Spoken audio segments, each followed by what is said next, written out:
ანუ Sugar Babies ინსტიტუტი ძალიან ეგ მაიამიში რა თქმა უნდა, იმიტომ რომ მაიამიში Ferrari ხარ მივიყენე, ვიღაცას მარტო აზრია რა. მე არ ყავს ერთი Ferrari. ჯერ არა, მაგრამ შენ წელს ხედავ, ანუ ეს გოგოები OnlyFans აწვებიან, აქ კაცებს აწვებიან კიდე იმაზე, რომ შენ უნდა იყო ესეთი ალფა მასკულინი და მოგესალმებით. მადლობა რომ გვიყურებთ და ხართ ჩვენი გამომწერები. თუ ჯერ კიდევ არ ხართ, გელოდებით. დღეს ჩემი სტუმარია ვატო, ქართველი, რომელიც მოღვაწეობს ამერიკაში, უკვე დაახლოებით 17 წელია და დღეს ჩვენ გავიგებთ, როგორია გქონდეს ბიზნესი ამერიკაში, ცხოვრობდეს საზღვრებს გარეთ, შეგეცვალოს მენტალიტეტი და აზროვნება. მოკლედ, ვატო, ძალიან დიდი მადლობა, რომ დავითმე დრო და მოხვედი. პირიქით, დიდი მადლობა. როგორ ხარ? კარგად, შენ როგორ ხარ? მე ძალიან კარგად. ვატო, მოდი მოკლედ რომ მოვუყვეთ ჩემ მაყურებელს, ვინ ხარ, რასაკეთებ და სად ცხოვრობ? მე ვცხოვრობ ნიუ-იორკში, ბრუკლინში. უკვე 15 წელზე მეტია რაც იქ ვარ და ეხლა ამჟამად მაქვს auto detailing shop-ი, ერთ-ერთი პირველი ქართული auto detailing shop-ი ნიუ-იორკში. და მაგის სახელი გაწერია ხო? Wanted Customs. კი, ეს არის ჩემი shop-ის ბრენდი Wanted Customs. Instagram-ზე Wanted Custom. Okay. და პირველი ქართული, ესე იგი, დიდი გარაჟი, detailing გარაჟი, სადაც ხდება მანქანის full service მომსახურება. აი, ეხლა ძალიან რეკლამაში გამოგვა, მაგას უკვე ნახავენ თუ დაინტერესებთ. ეხლა ამიტომ რომ კითხო. ესე საქართველოს გაჭირვებული ქვეყნიდან 17 წლის იყავი რომ წახვედი, მიდიხარ იმ ქვეყანაში, სადაც ცხოვრობს ყველაზე მეტი მილიონერი. და ხედავ ამ რაღაც აი აქედან წასული, იქ დანახული. როგორი იყო შენი პირველი ესეთი შეჯახება თბილისის მერე ნიუ-იორკთან? სხვათა შორის კულტურული შოკი მქონდა ცოტა. Okay. ნიუ-იორკი ისეთი ქალაქია, ხა ძალიან დიდი ქალაქია შედარებით თბილისთან. ძალიან ბევრი different ინგლისურად გადავედი. ანუ სხვადასხვანაირი ხალხი ირევა. ხო. და მაგ ხრივ მქონდა კულტურული შოკი. როგორც ასეთი მე ძალიან პატარა წავედი, მაინც ახლა 17-18 წლის ვიყავი და ხო, შენი ისტორია არ არის ის, რომ ჩადიხარ $100 დაიწყებ რაღაცა, შენ წახვედი ოჯახით, იქ ისწავლე ინგლისური 1 წელში და უკვე დაიწყე მუშაობა, ხო? კი, დავამთავრე უნივერსიტეტი, დავიწყე მუშაობა, მუშაობდი გაყიდვების მენეჯერად real estate agency-ში და ნუ მაგის მერე უკვე გამიშთა პრეტენზიები რომ მქონდა ჩემი ბიზნესი და მაქედან დავიწყე რაღაც ესე ჩემი ბიზნესის აშენება. შენი ბიზნესის იდეა როგორ მოვიდა? იდეა მოვიდა ძალიან მარტივად. მე და ჩემი ძმა ვიყავით, ვაკეთებდით ესე მანქანების სიყვარულით, ვაკეთებდით სხვადასხვანაირ პროექტებს.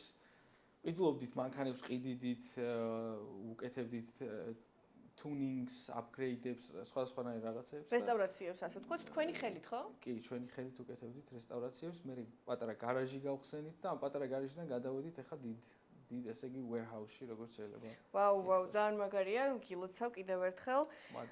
შენი აზრით ნიუ-იორკში ცხოვრება, სხვანაირი мотиваცია მოგცა, რომ რაღაცები გაგეკეთებინა, ანუ ის თბილისში რო ყოფილიყავი, შეიძლება რომ ამხელა შაპი არც გქონოდა, ამხელა ამბიციები არც გაგჩენოდა, ანუ არის უფრო ამბიციური ნიუ-იორკი? ნუ ხო არის ახლა რატო კითხულობ ამას, მაგრამ მაინც მითხარი, აი შედარება. ნუ შედარება დიდია, იმიტომ რომ მარკეტი საერთოდ დიდია ნიუ-იორკში, ხო გესმის? თბილისში უფრო შედარებით ხალხი ცოტაა. ნიუ-იორკი ალბათ მარტო ბრუკლინში ცხოვრობს მთელ საქართველოზე ბევრი ადამიანი ახლა. რამდენი ადამიანი ცხოვრობს ბრუკლინში? დაახლოებით 1.5 მილიონი არის. მთელ ნიუ-იორკის შტატში საერთოდ ახლა წარმოიდგინე რამხელა მარკეტია. ასე რომ შედარება არ არის რა რეალურად. მაგრამ ანუ ეგრეთი ადვილი არ არის იქ რომ რაღაც გააკეთო. ხო გესმის? რა მე 15 წელზე მეტია იქ ვარ და დაახლოებით 3 წელია რაც ჩემი რაღაც გავაკეთე, ანუ ჩემი ბიზნესი დავიწყე. ანუ მომიწია დაახლოებით 11 წელი მუშაობა, როგორც თქვა, რობოტივით, რომ აქამდე მისულიყავი, რომ ცოტა მეგზნო თავისუფლება, გესმის? ფინანსური თავისუფლება, ხო? კი. ანუ ესე როგორც ჩანს შორიდან წავედით ამერიკაში და ყრია ფულები და ასე შემდეგ, არც ერთ ვარიანტში არ არის ეგრე. ეგ არ ვიცი ხა ეგ როგორ ჩანს ხოლმე, მაგრამ ეგ ჩანს თუ ხოლმე, იქიდან აქ ვინმე ამბობს რომ აქ ფული ყრიაო, ეგეც სასწაულია, იმიტომ რომ იდეაში ფული ყრია, პროსტა უნდა იცოდე როგორ უნდა აიღო. ხო ხტები ჰიპოთეტიკურად. ხო, მაგრამ ამ ფულისთვის ამერიკაში დამერწმუნე რომ გამუშავება. შენ რეალურად იქ გამუშავებენ, მაინც აქ არც გამუშავებენ. უმუშევრად ფულს იქ ვერ ნახავ. თან უნდა იმუშაო, რასაც ქვია, რობოტივით, რა ნებისმიერ სამსახურში, სადაც მე მიმუშავია 1000-ნაირ სამსახურში და ყველგან არ ვერც ერთგან ვერ ვიტყვი, რომ აი ძალიან ადვილი სამსახური მქონდა თქო რა. მაინც ფსიქოლოგიური წნეხი, ფიზიკური წნეხი, ყველა ანუ მაგ ფულისთვის რა ფულსაც შენ იქ შოულობ, რასაც ქვია გამუშავებენ ფიზიკურად. ყველაზე მეტად რა გაგიჭირდა? ყველაზე მეტ სამსახურის მხრივ? თუ არა, მთლი აი ყველაზე მეტად რა იყო?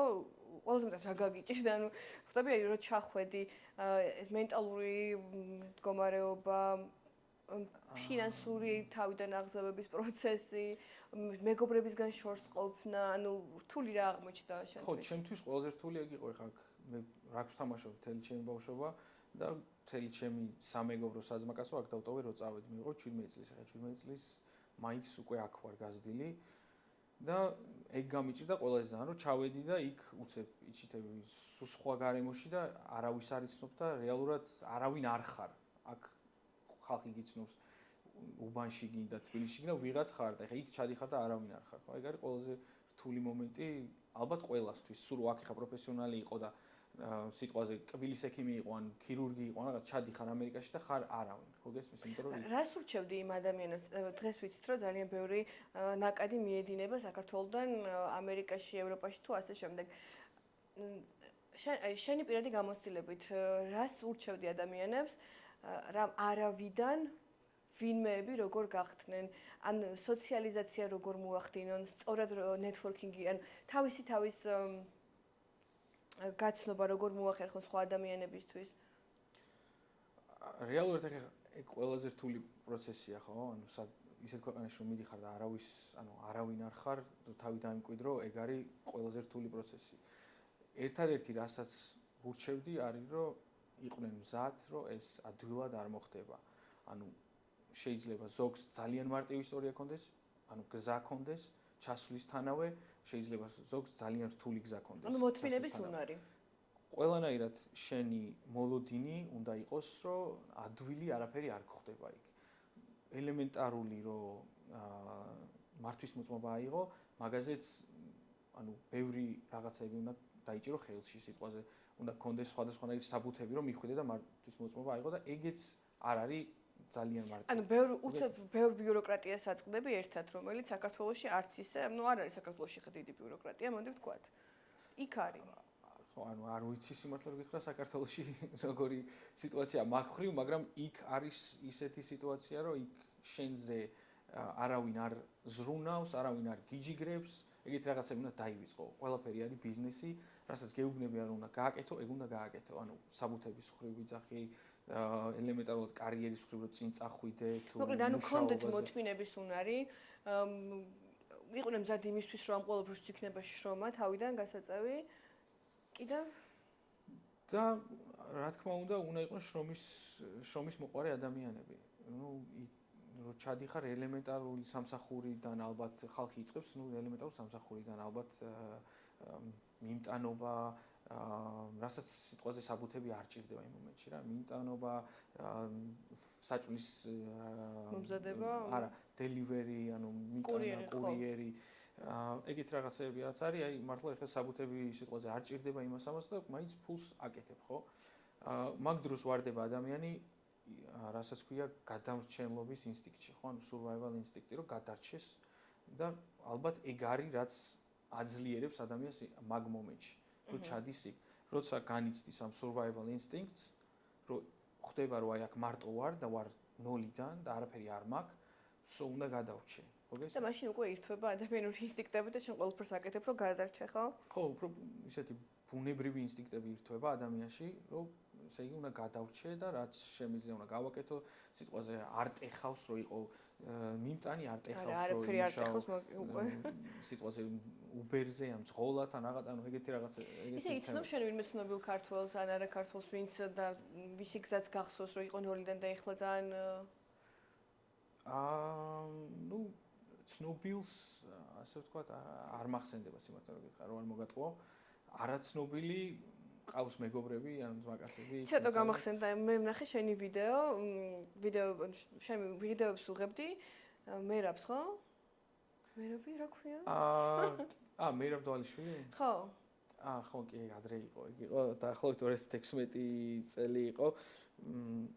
მაშინ მერაბი ჩხუბობდა ნიუ-იორკის ერთ-ერთ პრომოუშენში. ხო. და რა თქმა უნდა მერაბი არის მაგალითი როგორც ერთ-ერთი წარმატებული ქართველი რომელიც ჩავიდა ნიუ-იორკში და თავისი შრომით მიაღწია ამ ხელმწვერვალს. ხო გესმის ახლა? დანასაფასებელია. სოფლიოში ყველაზე უდიდესი პრომოუშენის ეს კამარი უჭირავს და ხო გესმის ძალიან დიდ რაღაცას ნიშნავს. ხო, აი ვიდეოებზე გამახსენდა რომ შენ პარალელურად გქონდა YouTube არხიც. შენ და შენი ძმა?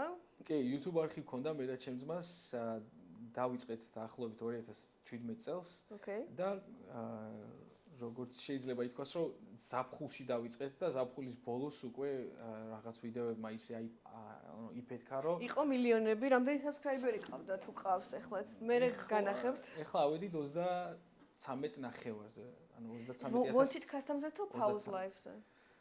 ეს მეორეა, ხო, ეს Pause Live-ია, Pause Live 33 ნახევარი ყავს, ეხლა 33,000 ნახევარი. ლინკებს დავდებ ყველგან ნახავთ. და ნუ თემატობას გააჩნია რა, სხვადასხვანაირ ვიდეოებს და დავიწყეთ.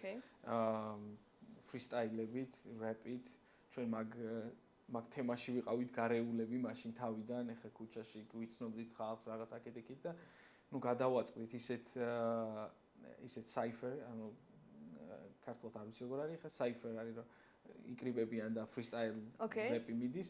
ვიცი როგორ არის. და ნუ მაგ თემით წამოვედით წინ.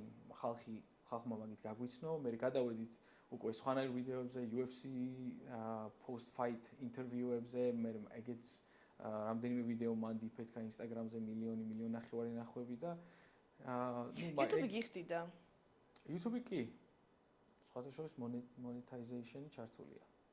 რა კარგია, მაგაზე გქონდა წინა პოდკასტებში საუბარი, რომ საქართველოში არ იხდის YouTube კარგად. კი და მე მგონი საერთოდ აი და გროშებს იყრევინება თუ რა. კი, ვნახე შენი წინა პოდკასტი და ძალიან სამწუხაროა, ესე იგი მე-16-ს იხდისო, თუ არ ვცდები, ხო, რაღაც ეგეთი. აღარ მახსოვს, მაგრამ ნუ მოკლედ ეგეთი ამბავიაო. სამწუხაროა. ერთი წუთით ამას გავუთიშავ. ხმას. მე ყოფს არ ვჭრით მაგაზე. ჩვენ ხო დღეს მეგობრული პოდკასტი გვაქვს და ხანდახან მგონია რომ ცოტა ეს ბუნებრივი მომენტები რომელიც ჩაუბრალ საუბრებშიც არის, სრულიად ოკეია რომ იყოს პოდკასტშიც, რას ფიქრობ? გააჩნია. ანუ გააჩნია მაყურებელს, შეიძლება ეხლა მაყურებელმა დაგიწეროს რომ ეს არაპროფესიონალურია, ზოგმა შეიძლება დაგიწეროს რომ ძალიან მაგარია და მოწონდეს. შენ აქცევდი შენი მაყურებლების კომენტარებს, ყურადღებას, იმიტომ რომ ჩვენ ყველაფერს გითხულობთ. კი, აუცილებლად. მეც ეგრე ვიყავი, მით უმეტეს დასაწყისში, ეხლა შენ როგორც ვიცი, ეხლა დაიწყე და ეგ არის ერთ-ერთი ყველაზე მნიშვნელოვანი, რომ ხალხი რას ფიქრობს შენზე და ნუ შეგიძლია რომ გააკეთოთ ან ისეთი გამოკითხვები, ხალხს რისი ნახვა უნდა, რა აინტერესებს, მაგის მიხედვით ჩვენი ძალიან ბევრი ვიდეო, პირველი ვიდეოები, რომ დავიწყეთ, ერთი ვიდეო რომ გადავიღეთ, უბრალოდ მაგას რო არ მოყოლოდა გამოხმაურება, მეორეს არც გადავიღებდით, ხო გესმის? კომენტარები იყო, რომ მეტი ვიდეო გადაიღეთ, მეორე ნაწილის ნახვა გქონდა. ანუ შედეგი ახლა мотиваცია. რა თქმა უნდა. ხალხისგან ფიდბექი რო ავიღეთ, მაგის მიხედვით გავაგრძელეთ სხვა ვიდეოების გადაღება, ხო გესმის? საქართველოში როცა ჩამოხვედი, რა მოლოდინები გქონდა, ან არ გქონდა და რაღაცამ გაგაოცა, როგორ მოგწონს აქ ცხოვრება? იცხოვრებდი თუ არა აქ ამ შენი გამოცდილებების შემდეგ?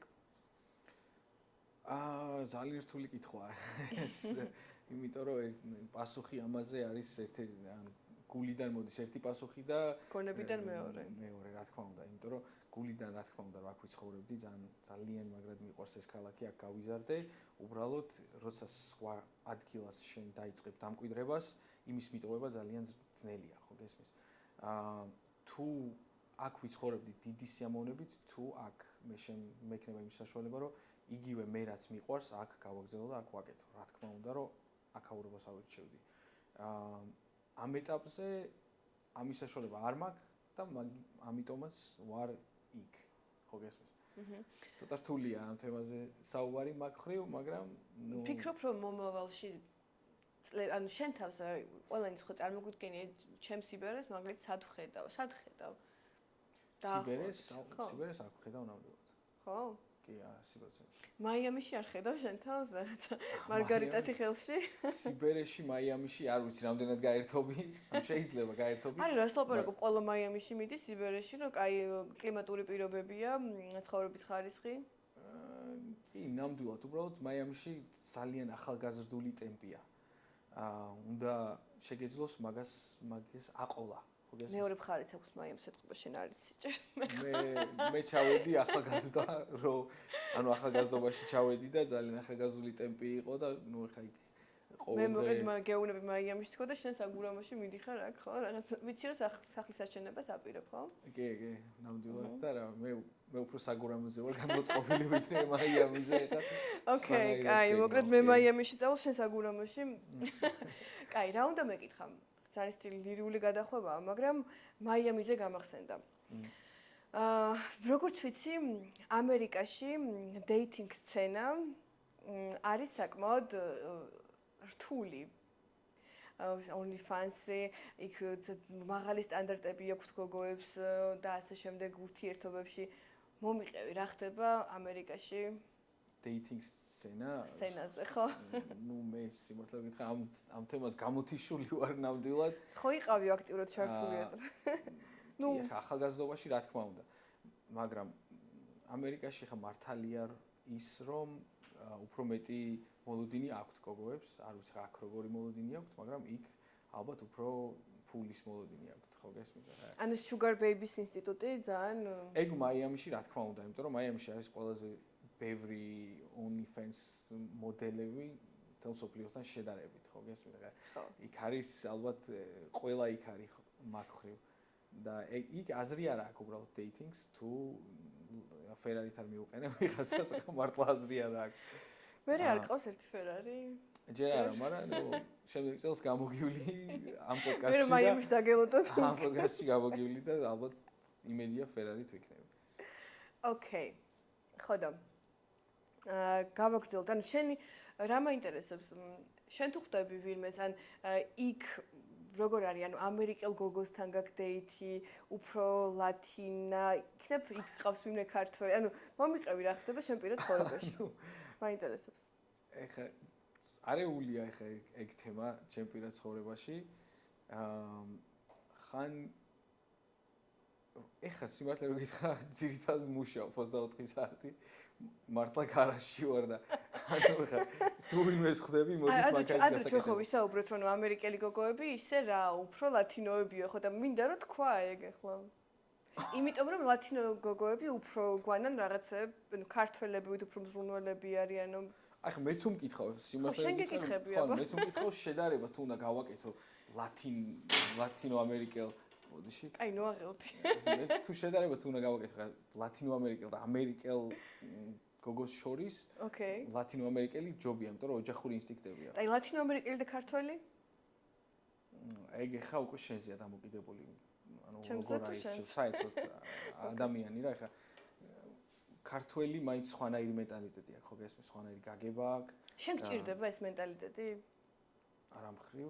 ანუ ხო წახვედი ხო ცხოვრობ უკვე 15 წელია და სამომავლოდ ჩემ პარტნიორში გჭირდება ქართული მენტალიტეტის მქონე გოგო? ქართული მენტალიტეტის არა, უბრალოდ ჩემი მენტალიტეტი რომ გაიგოს, გაიაზროს და იგივე მენტალიტეტზე რომ მოვიყვანო. თავარი ეგრეა. ეგრეა, ეხლა ქართველი ნუ იქნება, მაგრამ თავარია მე რასაც ვიტყვი და მე როგორი მენტალიტეტიც მაქვს, ეგრე უნდა იყოს ოჯახში, ხო გესმის? ჩემი აზრით კაცი უნდა მართავდეს ოჯახს. ვაიმე დაიწყო მასკულინური ის რა ქვია ნუ ამერიკამაც ვერ გიშველოთ ამ ქართულ კაცებს მოკლედ რა ხო? თუ კიდე ნუ განვარცობთ ამ თემას შენ აი არა განვარცობთ ვაგრძელებთ ამას არც ვჭრით არაფერი უწყვეტი კადრი მიმდინარეობს გააგრძელებ. ანუ კაცი უნდა იყოს მაინც ოჯახში ის ხო? რა თქმა უნდა ეხლა ჩემი აზრით კაცი უნდა მართავდეს ოჯახს და ქალი უნდა მიყვებოდეს კაცს და ქალი ზურგია კაცის რა თქმა უნდა. მოიცის ქართული გამოთქმა როგორ არის კაცი თავია ქალი კისერია თუ რაღაც. აი ხანავდოთ არის. აიმე ხო. ამ ეტაპზე მოკლედ ესეთი ამბებია, შენკენ ხარ დაკავებული ძირითადად შაპის პროგრესირებაზე მუშაობ. კი, შაპის პროგრესირებაზე მუშაობ. ეხლა დავამატეთ ბარბერშაპი ჩვენ შაპში. პირველი ქართული შაპი ვარ და თან პირველი შაპი ვარ თელ ნიუ-იორკში, ვისაც აქვს ბარბერშაპი. და შეგიძლიათ თმა შეიჭრა და თან მანქანა გაარეცხო ერთდროულად და მეორე სართულზე კიდე ეხლა ხან ავაშენეთ ბარი, ასე რომ კოქტეილ ბარი გვაქვს მეორე სართულზე საღამოთი. გეწვევით მე და ჩემი გუნდი ჩამოვალთ. აუცილებლად, ყველანი დაპატიჟებულები ხართ. აუცილებლად. ძალიან დიდი მადლობა. ვატო, ამერიკაში ძალიან პოპულარულია motivational speaker-ები, წიგნები, ფილმები, ეს ადამიანები, ვინც ხანდახან არაჯანსაღად ამოტივირებენ საზოგადოებას. რა გამოცდილება გაქვს ამასთან დაკავშირებით და რა შეგვიძლია გაგვიზიაროთ ჩვენ?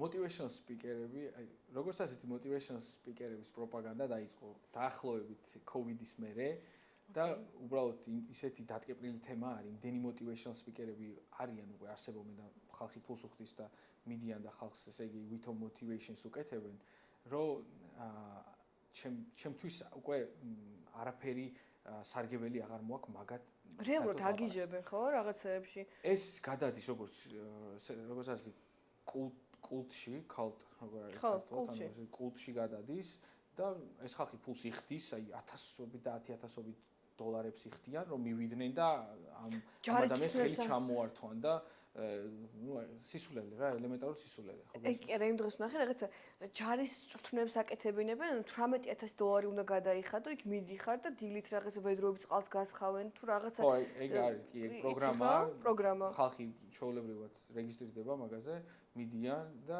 ესე იგი ატარებენ ვითომ ქვია, რა ქვია, ალფა კაცი როგორ უნდა გახდე ალფა მეილ. ხო. ხო, გესმის ახლა 18000 იხდიან და ახლა $20,000 იხდიან და ეგეთ რაღაცაზე რეგისტრირდებიან. ეგ არის ჩემი აზრით ახლა სისულელე. ანუ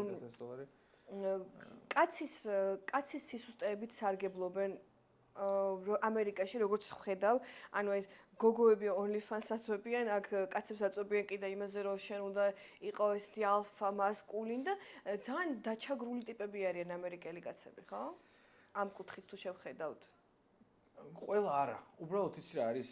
მაგაში გეთანხმები, უბრალოდ ამერიკაში საერთოდ როგორც ასეთი ქვეყანა ძალიან დიდია და ეგფენა კაცების ძალიან დიდია.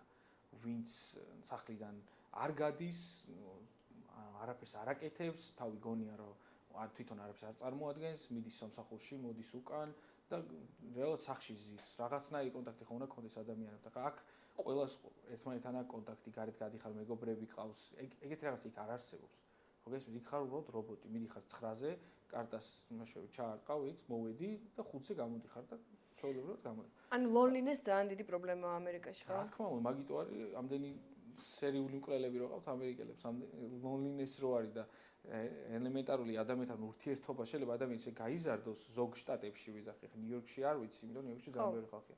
მაგრამ ზოგ შტატებში კი ალაბამაში და აიდაჰოში და იმ ხალხი ისე შეიძლება გაიზარდოს, რომ ძალიან მეგობარი არ ყავდეს ბავშვს, ხო გესმის? ანუ მანქანით მიდიან პირდაპირ დიდ სუპერმარკეტებში, ერთი კვირის სამყოფ საჭმელს ყიდულობენ, თქვა, იმიტომ რომ შორს არის ხო ეს ყველაფერი.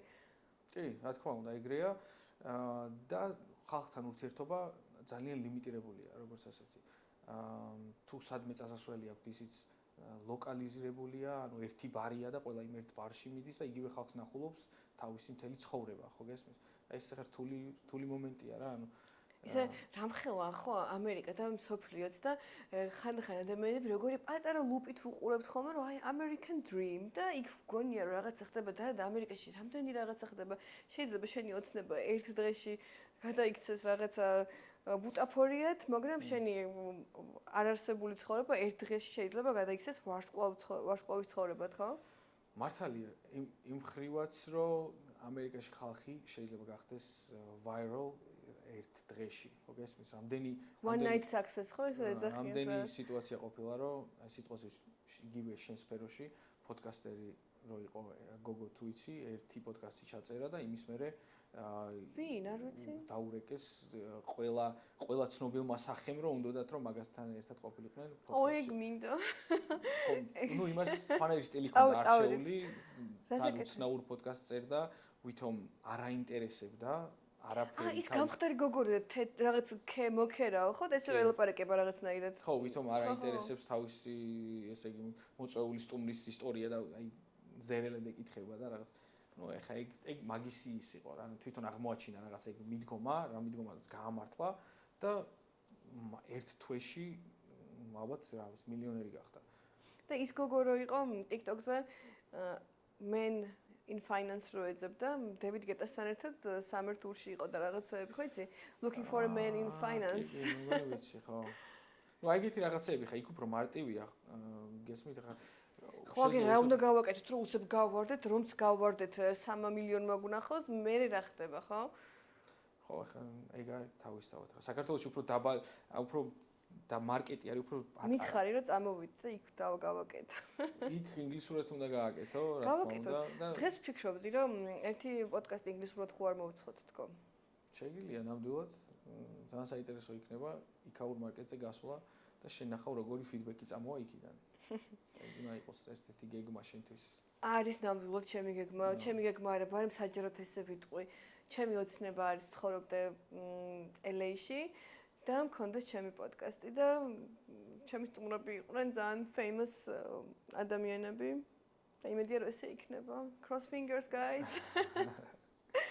მოკლედ ძალიან დიდი მადლობა რომ ხარ ჩემი სტუმარი. მოდი რამდენიმე სამოტივაციო სპიჩი უთხრათ ადამიანებს let's say something ქართულად.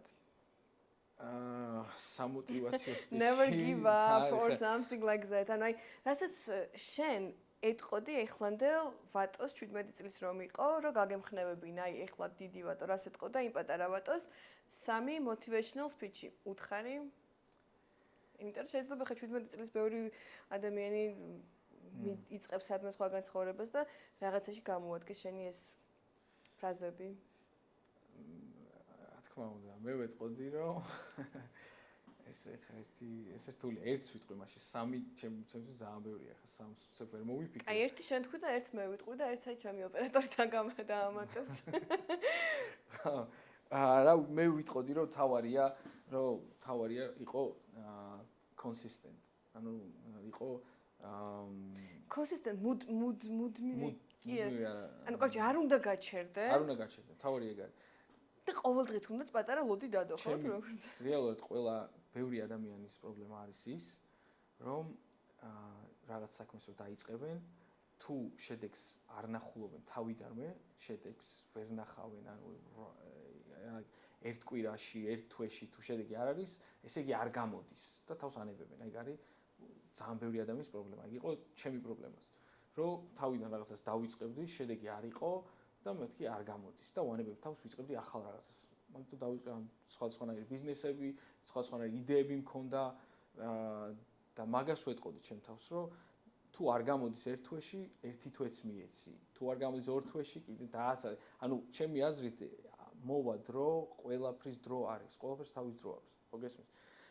და იდეებიც თუ რამე მოზდის ადამიანს, ესე იგი ჯობია რომ ცადოს. არაფერს არ კარგავ რომ ცადოს შენი იდეები რა. ანუ ნათქვამის არის რომ 99% ბიზნესები არის დაწყებული დუშის გადავლების დროს, ხო შაუერს, ხო და მე მაგის მერე დუშიდან რომ გამოდიხარ უკვე ეგ ბიზნესი კვდება, ხო გესმის? 1% ადამიანების მოყავს 1% ადამიანის 1%-ს მოყავს ეს თავისი იდეა რეალობად, ხო გესმის? ანუ ჩვენ ანდრე ვისაუბრეთ ბიზნეს იდეებზე, რომელიც არასდროს არ ხორციელდება, მაგას რაღაცა ქართულად დაარქვი ძალიან სასაცილო სახელი. გამახსენე?